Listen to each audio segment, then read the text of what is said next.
I'm Monty Francis with INTA-TV. INTA's 2011 annual meeting, it draws to a close today, but there's still a lot for attendees to look forward to.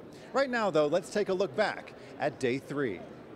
Some of the leading thinkers in trademark law gathered for an afternoon session Tuesday that both looked back on the last 100 years and looked forward to future trends in the field. The discussion was moderated by one of the leading experts in trademark law, J. Thomas McCarthy, a University of San Francisco professor.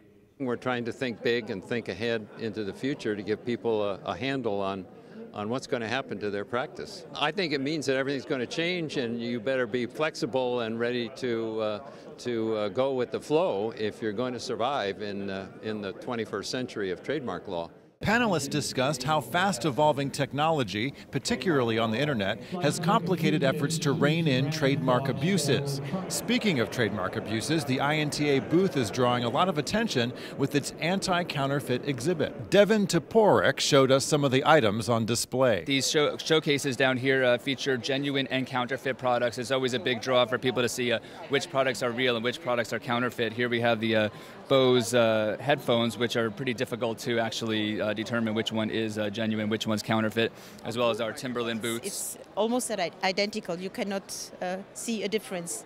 But with the products I have to deal with, perfumery, you see it immediately. It's bad package, it's a bad writing, the trademark is not written correctly, sometimes they make mistakes, and the perfumes stink.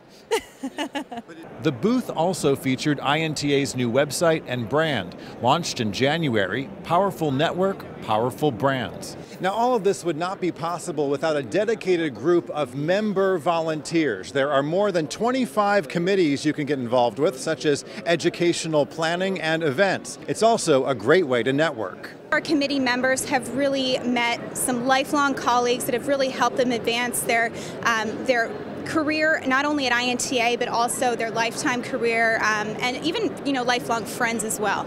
INTA's committee selection process happens once every 2 years, and the next round begins exactly 2 weeks from today on June 1st. For more information, visit inta.org/committees.